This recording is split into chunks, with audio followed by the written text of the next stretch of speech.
Imagine walking into your Chevening interview and the first question that you're asked is, as a prospective applicant, what will the Chevening Alumni Association in your country benefit from you?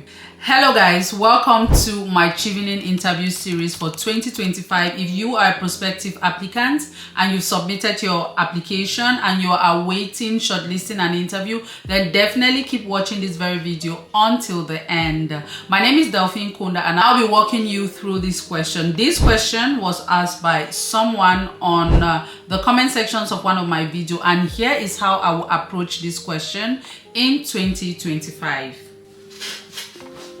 The first thing you have to understand is that most countries have a Chevening Alumni Association, which means that upon your graduation as a Chevening applicant or student, you get to be integrated into a country alumni association. I belong to one, most people do. Cameroon actually has a very vibrant Chevening Alumni Association. So what will this association gain from you as a prospective applicant? So if I am in your position during an interview session and I'm being asked this question, this is how I'll approach it. I will start by making them see the contributions that I can bring into the association. The first thing that I would want to say if I am in that position and I'm answering this question is that I'm going to bring my knowledge, expertise and unique experiences to contribute to the growth of the organization. Now, everyone in the Chevening Alumni Association has some kind of expertise. It is filled with people who are talented. It is filled with the best of the best, la crème de la crème. But what makes you, each and every one of us, different is the fact that we are unique in how we have experienced things and in how we approach things. So you have to find that uniqueness in you and bring it to the table to make sure that you take the Alumni Association from the level that it is to a greater height. Whether you are coming from the public health, education, technology, communication, civil society, whatever sector of expertise you have, what makes you unique is that there's just one you. Your experiences are very unique to you. No one else has the exact same experiences that you've had. The way you will go about a particular issue is not the way another person will go about it. So that's what makes you very unique.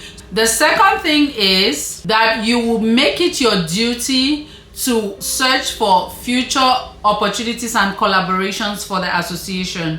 Now, mind you, you are in an interview panel with the idea that you want to go to the United Kingdom to study, which means that you're going to be meeting lots of other international students and people who have connections and networks that you may want to tap into. Imagine that if you go to the United Kingdom during your studies, you tap into some kind of network or opportunity that you feel that will be beneficial to the association, then definitely that's something that you can tell them that you would love to do those kind of connections. The third thing is community impact and advocacy. So you can tell them that you're going to actively participate in the association's activities, especially when it comes to community activities.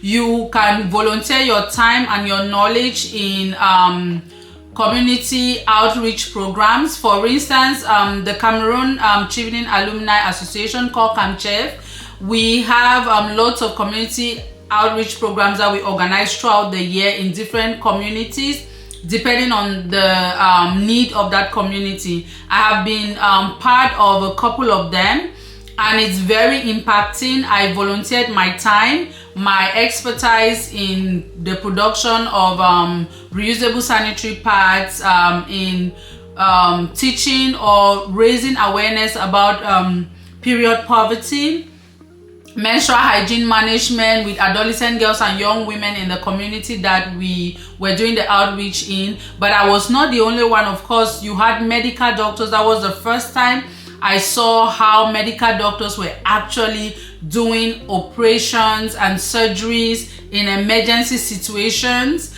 and we were there until about 8 p.m. The electricity was cut off and the doctors were working with lanterns and lamps and torches, and it was amazing to see how these doctors are doing amazing thing. You had the communication unit doing something different. I was just amazed, even though I was part of the team, but it was just really nice to see. So you see that everyone came together, brought their different expertise to the table to make sure that that particular community outreach was successful.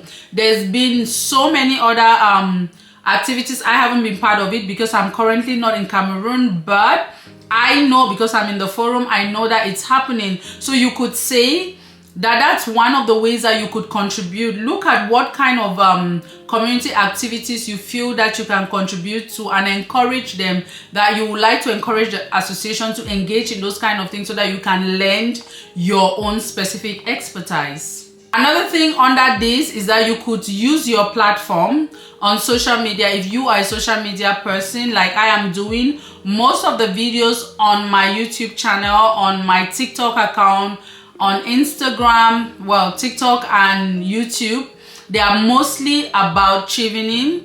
I do support so many applicants. This is one of the ways for me to give back. So you could also say that this is one thing that you want to do on behalf of the association. The next thing that you may want to say is that you would like to promote cross-cultural interaction and engagement for future applicants. So imagine that you get the Chevening scholarship. There will be somebody in Cameroon, in Kenya, in Nigeria, in Asia, in another part of the world that will be in your position in the next application cycle.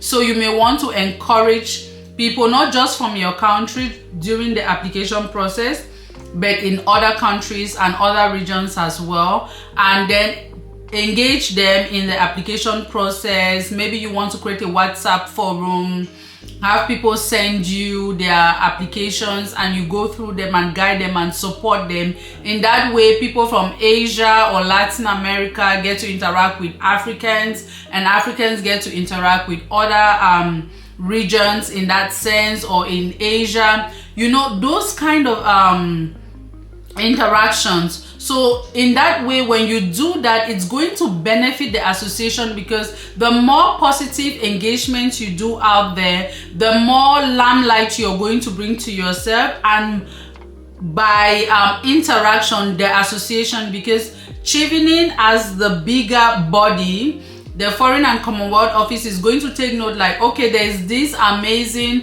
alumni. Oh, where are they from? Oh, they are from Kenya, they are from Cameroon, they are from Nigeria. And definitely you are at the same time putting the association on a global pedestal, in a way that they get to see the good work that the association has done, which you are replicating by giving back to your community. The other thing you may want to do is to support the association when it's time for them to do application process and do sensitization about the Chevening scholarship. So let me give you an example. In the Cameroon or Camchev Association, what we normally do when the application is about to open or during the application season is that we go from region to region and organize different sessions talking to prospective applicants from our country. We have also organized many times online virtual sessions where we have our members come and talk to prospective applicants. So during this period, it's a good opportunity for a prospective applicant to want to see themselves doing that and giving back. So you could tell them that at the time when the applications open, you would want to be part of the team that will provide it. Good thing you don't need to physically be in Cameroon or in Nigeria to do it. You can work with the association to do an online session or things like that. So these are some of the ways that I thought that you could become valuable. You could add value to the Chevening Alumni Association in your country. I have only used the case of Cameroon because that's the association that I have experience working with. Let me know in the comment section if you have other experiences working with other Chevening Alumni Associations, and let me know if you have other questions. This is the interview season. I'm going to be supporting you guys with questions and answers regarding the interview session. So good luck, and hoping that most of you, or all of you if possible, get shortlisted. And until we meet again, guys, please do not forget to subscribe, like, share, and don't forget to create some impact. See you next time. Happy New Year.